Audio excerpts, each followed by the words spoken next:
What's going on, guys? Lost in Place here in the flesh. That's right, I'm doing a bit of a different video today. I really need to bring you guys up to speed with what's been going on in my life. A lot of crazy stuff over the last 2 months. It's been a very trying experience what myself and my family have gone through, and it's hindered my ability to produce content on a regular basis. As I'm sure you've noticed, my uploads have been very few and far between, to say the least. Also, my tweeting, I have not been tweeting very much. I just haven't been doing much anything. Been focused on things that I need to focus on, and I'm sure you'll understand. You can tell by the title of the video. My dad, who's been featured in a couple of my videos in the past, so a couple of you guys are familiar with him.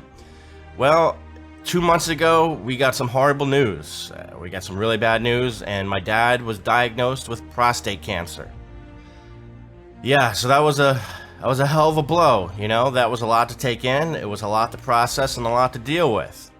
And I just want to spend this time to kind of talk to you guys about what I've been through, maybe share my story, my dad's story, but it's our story, we're sharing it. And, you know, if any of you have been through something similar, or if any of you have to go through something like this, maybe my version of what we went through might help you in that, I don't know. Mainly, I just want to do this because I want to be transparent with my viewers about why I haven't been producing content and where I've been and what I've been going through. And before I drag it out, I do want to say that as of yesterday, the cancer is 100% done and gone. He had surgery and everything's been taken care of, but I just wanted to not leave you hanging on that. So yeah, everything is working out, it looks like. But let me just tell you the story from the start.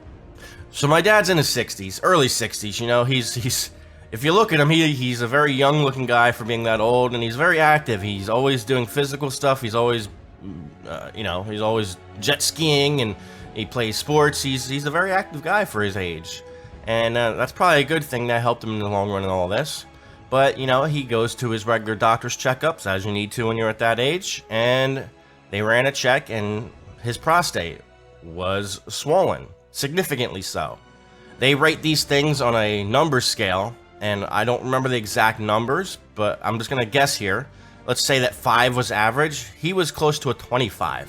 I mean, that's insane. That is just really, really crazy. So right then and there, they knew something was up. They took him in for some testing, and, you know, naturally, my sister, me, and my mom and my dad, and, you know, we're all stressed out over this. So they do some testing, and the first round of tests come back probable. They weren't 100% sure, but yes, it's probable there's something going on with his prostate. So then we're going through even more tests, and the test finally revealed that yes, he was diagnosed with prostate cancer. Now, prostate cancer runs in my dad's side of the family. He actually has 2 relatives, a cousin and an uncle, who both had prostate cancer when they were of a similar age, and they both survived it. So that was good right there, you know. Not good, but it was encouraging news given what we were informed of, that he had the prostate cancer. So we had a bit of positive vibes going through this, thinking, you know, if it's running his family and they've survived, well, you know, he'll do the same. He's a strong and healthy guy, he's in really good shape, and he'll be able to push through this. Now, on a scale of 1 to 10, and that is how they rate the degree of seriousness of prostate cancer, he was rated at a 7. Now that seems okay, I guess, but when you put it into perspective, 8 and above is almost always fatal. 7 is right on the borderline.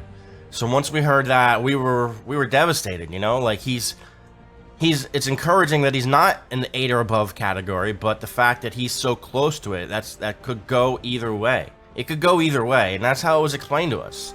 And he was given some options. There were, I believe, 2 options that he had. And one was chemotherapy, and the other was a surgery that would actually remove his prostate, and if successful, would 100% remove the cancer.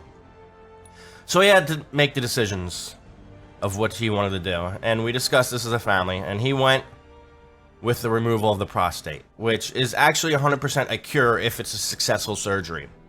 The chemo isn't necessarily a cure, it's treatment. And you get the chemo and all hope that it eradicates the cancer, and, you know, it's possible that the cancer's gone forever, but it's also possible the cancer could come back. When you remove the prostate, you remove the cancer. If the cancer is limited to just in the prostate. And that was another thing we had to worry about, is once this was diagnosed, we didn't know if the cancer had spread. So we had to go through several weeks of testing to find out if the cancer had spread. And that's not just, you know, they look in one day and the next day they tell you. They had to put them through all kinds of procedures and all kinds of processes to find out if the cancer had spread. And as time went on, they went through all this, and I'm there with my dad and my mom while we're getting all this done. And it turned out that it had not spread, or at least that's what they initially told us. And that was great news, you know, so the cancer hasn't spread. My dad made a choice of going for the prostate removal surgery, which again is a cure if it's a successful surgery. And that's what we planned on doing. So we get to about 2 weeks before the surgery was scheduled, which by the way was yesterday. And they ran a couple more tests, and they did a, I don't know again what it's called, but they checked his bladder basically, the whole scan through your pee-pee, and checked his bladder. Oh god, I can't even imagine how uncomfortable and painful that was. Yes, I just said in his pee-pee. Come on, give me a break, man. I'm trying to use this in common layman's terms. I don't know what the exact terms are. I don't think it was a catheter. Well, maybe it was a catheter. I don't know. But they did a scan in there, and like I said, they had not seen anything spread outside of the bladder, out of the prostate, but they found a lesion in his bladder, and that was very troubling news. A lesion is basically a scratch, a cut, you know, something that shouldn't be there. And they found this in his bladder, and there was a lot of confusion as to whether this is from the cancer, this is from treatment, or for something else, but it shouldn't have been there. So they removed it, and then we had to wait to find out what that was about, if that was something serious, if that was related to the cancer. And that was very troubling. And that I just heard about a week and a half ago when this went down, and it could have been very bad news. It could have been. Thank God it wasn't. So we came up to the day yesterday, and he went in for the surgery. And it was a hard day. It was a hard day for the whole family because, you know, naturally for him, he's been stressing out over this for a long time, and he's the one who's got to go through the surgery. I'm not trying to minimize that. You know, he's the one who's doing the most suffering here, but, you know, we're there suffering with him because, you know, we love him. I love my dad, you know? And we started off right away before the surgery with a bit of really good news, and that the lesion was non-related and non-threatening, and it was just what it was. It was just a lesion, and it wasn't anything related to the cancer. So boom, that's it right there. So that leads us at a very simple point in this procedure where if the surgery was a success, the cancer would be 100% gone. Not in remission, but just gone.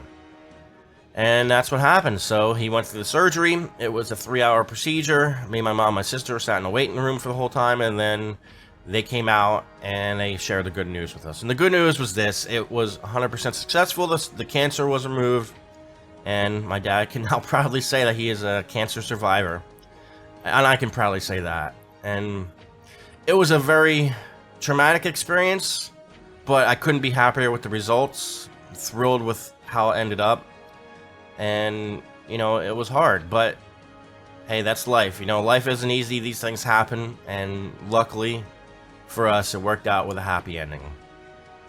So that's where we're at today. He's still in the hospital. He's about to be discharged later this afternoon, so I'm going to be heading over there to help get him home. He's going to be out of work for a good 5 weeks and bedridden for a good week or two, and having to pee in a bag and stuff like that. But in the end of the day, he's going to have a full 100% recovery. There's going to be no quality of life changes. You know, he'll still be able to do everything that he could do before. You know, he'll be able to pee and poop and do whatever else it is that normal people do. You know, none of that has a permanent effect to him, and that's great. You know, so we made it through this. And I probably should have said something sooner on my YouTube, but you know, I don't typically like to go into too much details about all my personal life things, but I thought this is something I wanted to share with you guys so you'd understand where I've been coming from. And it's not that I've been being lazy. It's kind of hard to put a focus on making funny videos when I'm not feeling in a funny mood, you know what I mean? And my dad's been a huge part of my life, obviously, and just the thought of possibly losing him really kind of had me shook up. And I don't know, I spent a lot of time not having happy thoughts, so it wasn't going to be super easy to make happy videos. But guys, that's all over and behind us now. My dad is going to fully recover. I'm 100% ready to get to the grind again, to start making videos again. I'm really excited to start doing this. Hopefully, if all goes well, I'll get a video starting tomorrow or the day after at the latest. Also, I've been asked a lot about live streaming, and yes, I haven't live streamed in a good 6 months or so. And to be honest, I was having trouble focusing on both YouTube and Twitch. But I'm fully motivated again, fully ready to do this, and I think I should get back into live streaming again. I mean, if that's something you guys want to see, let me know in the comments. And I did announce this on Twitter a couple days ago, what was going on with my dad, and I just want to personally thank all you guys who follow me on Twitter and, you know, sent me a nice comment. I was really blown away by the support I got from you guys. Really meant a lot, especially with all that's been going on, you know. And I just want to thank you guys for sticking around. And rest assured, I'm going to be putting out funny content moving forward. And I'm so glad you guys have been there for me and you're going to continue to be there, you know? So, thanks for watching this, guys. You know, if you ever want to talk about anything, hit me up on Twitter. That's the easiest way to get a direct conversation with me. Or comment below. You know, I'm going to try to read all these comments and reply to as many as I can. But again, thank you very much, guys. I'm Lost in Place, and I'm out of here.